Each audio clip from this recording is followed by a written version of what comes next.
মিঠিজোড়া ধারাবাহিকে আমরা দেখেছিলাম রাইয়ের মেয়ে আস্তে আস্তে বড় হয়ে উঠছে, খুশি বাড়ির সদস্যরা। এদিকে অনির্বাণের অফিসে একটি মেয়ে ফোন করেছিল। কে সেই মেয়ে জানতে পারেনি, অনির্বাণকে খবর দিয়েছে। কে হতে পারে? বন্ধু বলে পরিচয় দিয়েছে। সেই বন্ধুটা অনির্বাণের অফিসে গিয়ে ওর নাম্বার নেওয়ার চেষ্টা করেছিল, কিন্তু অফিস থেকে দেয়নি। অচেনা কাউকে নাম্বার দেওয়া যায় না। ভাবছিল কি করে অনির্বাণের সাথে দেখা করবে, তাই অপেক্ষা করছিল কবে ও অফিস আসবে। অফিস থেকেই জানতে পেরেছে অনির্বাণের বাচ্চা হয়েছে। এদিকে রায় সন্দেহ করছে অনির্বাণকে। কে হতে পারে? আগে কোনো ওর গার্লফ্রেন্ড ছিল কি না। তখন অনির্বাণ মনে করে করে বলেছে, যখন ওরা মুম্বাইতে থাকতো তখন ছোটোবেলার অনেক বন্ধুবান্ধব ছিল। সিমরান নামে একটা মেয়ে ছিল যে ওদের প্রতিবেশী ছিল। একটা সময় ওর সাথে বিয়ে দেওয়ার চেষ্টা করেছিল অনির্বাণের মা। জানতে পেরেছে অনির্বাণের বাবার কাছ থেকে। ওর মনটা যেন একটু খারাপ হয়ে আছে, যদিও অনির্বাণ এইসব কথা আগে কখনো বলেনি। এদিকে অনির্বাণ যেদিন অফিস গেছে সেই সময় সিমরান অপেক্ষা করছিল, দেখতে পেয়েছে অনির্বাণকে। অফিসে ঢুকে গেছে, কিন্তু দেখা করেনি। সারপ্রাইজ দেবে, বাড়ি অবধি পৌঁছে যাবে, পিছু ধাওয়া করবে। একটা হোটেলে খাওয়া দাওয়া করে অনির্বাণ পেছন পেছন গেছে, বাড়ি অবধি পৌঁছে গেছে। অনির্বাণ দরজা খুলে দিয়েছে, কিন্তু চিনতে পারেনি সিমরানকে। সিমরান কাজল আর শাহরুখের ফ্যান। সিনেমার ডায়ালগ বলতে শুরু করেছে, ছোটোবেলায় যেরকম বলতো অনির্বাণও। দুজনে দুজনকে চিনতে পেরেছে, জড়িয়ে ধরেছে অনির্বাণ। দেখতে পেয়েছে দূর থেকে রায়। ভাবছে এ আবার কে, কোত্থেকে এলো। একটার পর একটা বিপদ তো ঘাড়ে নিঃশ্বাস ফেলছে। ছিল কোয়েল, আশ্রয় দিয়েছিল, আবার এই মেয়েটা। ওকে দেখে অনির্বাণের মাও খুব খুশি। রায়ের সাথে আলাপ করেছে, মেয়েটা খুব মিশুকে। ওদেরকে কনগ্র্যাচুলেশন বলেছে, মেয়ের জন্য উপহার এনেছে। কিন্তু সিমরান একটা হোটেলে উঠেছে হাওড়ার দিকে, চাকরি খুঁজে এখানে এসছে। ওকে হোটেলে থাকতে দেবে না, সেই জন্য অনির্বাণ চলে গেল ওর জামা কাপড় আনতে। এসেছে সকালবেলা স্রোত দেখেছে একটা নতুন মেয়ে হঠাৎ উড়ে এসে জুড়ে বসেছে দিদিভাইয়ের বাড়িতে। ওর বাচ্চা নিয়ে ঘুরে ফিরে বেড়াচ্ছে। রায় চুপচাপ শুয়ে আছে নিজের ঘরে, বলছে কি ব্যাপার দিদি ভাই? ওদিকে বিল্লি অনির্বাণদার বান্ধবীর কাছে, তুই ঘুমোচ্ছিস? বলছে দেখ সারা রাত তো ঘুম হয় না, একটু সুযোগ পেয়েছি তাই ঘুমোচ্ছি। আর সিমরান মেয়েটা খারাপ না। বলছে অনির্বাণদার প্রেমিক না তো, আবার কোনো গোলমাল হবে না? বলছে না না, তা হবে কেন।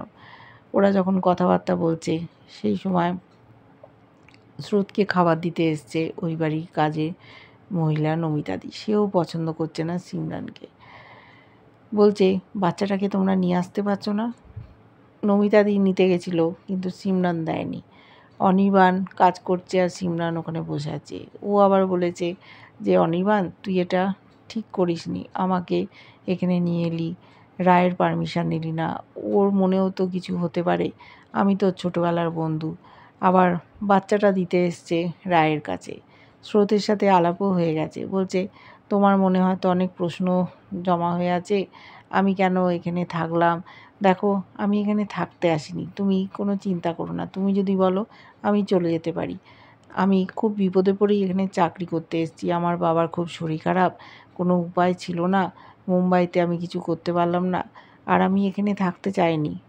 তুমি যদি বলো আমি চলে যাব। বলছে না না, তুমি কেন চলে যাবে, তুমি এখানে থাকো। খুব খোলা মনের মানুষ সিমরান। বলল আমি বেশি দিন থাকবো না, আমি একটা বন্দোবস্ত করে ঠিক চলে যাব। ওরও মনে হচ্ছে যেন অযাচিতভাবে এদের বাড়িতে এসে পড়েছে। আগে যে কোয়েলের সাথে বিয়ে হয়েছিল সেটাও জানে, তার সাথে ডিভোর্স হয়ে গেছিল তাও জানে। তারপরে কত ঘটনা ঘটে গেছে অনির্বাণের জীবনের মধ্যে দিয়ে, সেসব কিছু জানতে পারেনি সিমরান। বহু বছর পর আবার দেখা হয়েছে।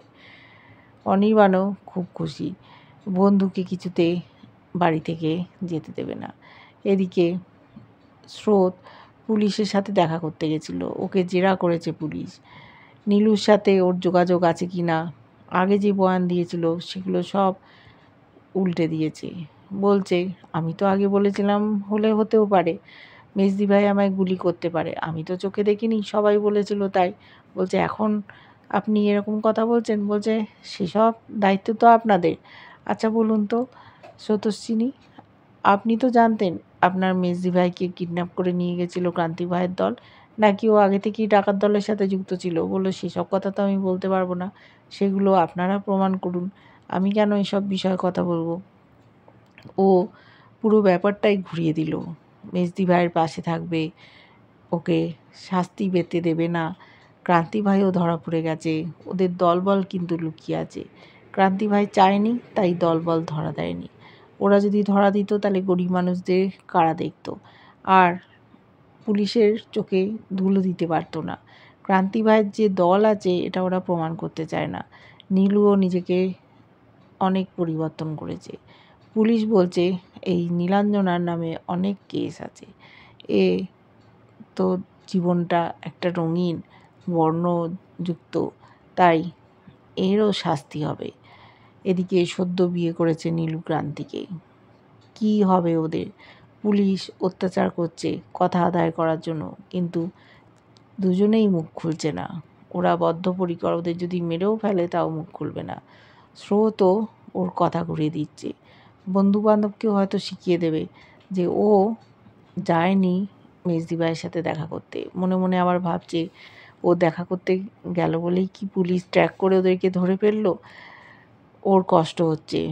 যে মেজদি ভাইকে ওরা জানতো চিনতো, তার অনেক পরিবর্তন হয়েছে ক্রান্তি ভাইয়ের সংস্পর্শে এসে। ওকে কষ্ট দিতে চায় না স্রোত, তাই পাশে দাঁড়াবে। এদিকে সার্থক উঠে পড়ে লেগেছে নীলুর শাস্তি দেওয়ার জন্য। ও রাজদ্রোহী, ডাকাত দলে যুক্ত হয়েছে, বিশেষ করে স্রোতকে গুলি মেরেছিল, তাকে ছেড়ে দেবে না। স্রোতের ওপর অদ্ভুত এক অধিকারবোধ জন্মেছে সার্থকের, কিন্তু সার্থক যে কত বড় ভুল করে ফেলছে ও বুঝতে পারছে না। অনির্বাণ এসবের মধ্যে নেই, অনির্বাণের তো জেল হাজত হয়ে যেত, কিন্তু সে নীলুকে নিয়ে এতটা কনসার্ন না যতটা সার্থক ভাবছে নীলুকে নিয়ে। কি হবে নীলু আর ক্রান্তির? ওদের কি শাস্তি হয়ে যাবে চরম? আর দলের লোকেদেরই বা কী হবে? এদিকে রাইও একটার পর একটা বিপদের সম্মুখীন হচ্ছে। হঠাৎ করে অনির্বাণের জীবনে একটা নারীর প্রবেশ ঘটল, যেটা কাঙ্ক্ষিত ছিল না। সুখে দুঃখে কেটে যাচ্ছিল ওদের। জানতে চেয়েছে রায় যে সিমরানের সঙ্গে তোমার সম্পর্কটা আমি দেখেছি, এভাবে তো তোমাকে কোনো দিন কথা বলতে দেখিনি। বললো ও তো আমাদের ছোটোবেলাকার ব্যাপার, আর সিমরান একটা পাগলি ধরনের, এখনও ওই রকম আছে। ও কাজল শাহরুখের খুব ভক্ত, ওদের ডায়লগগুলো মুখস্থ করতো, আমিও মুখস্থ করতাম। আমরাও মুম্বাইতে বিভিন্ন অনুষ্ঠানে একসাথে এই সব ডায়লগগুলো বলতাম, খুব পপুলার ছিলাম। বলল তাহলে তোমার সাথে আমার সম্পর্কটা কি? রায়কে জড়িয়ে ধরেছিল, বলছে এই যে তুমি আমার বুকের মধ্যে থাকবে, তোমার সাথে এইরকম আমার সম্পর্ক। আর ও তো আমার বন্ধু, ওর কথা আলাদা। তোমার মনে কি কোনো সন্দেহ হচ্ছে আমি কি ওকে কোনো একটা পিজি বা কোনো হোটেলে দিয়ে আসবো? বলছে না না, একটা অসহায় মেয়ে, তাকে তুমি কখনোই দিয়ে আসতে পারো না। তখন বলল তোমাকে দেখে মনে হচ্ছে তুমি খুশি নাও।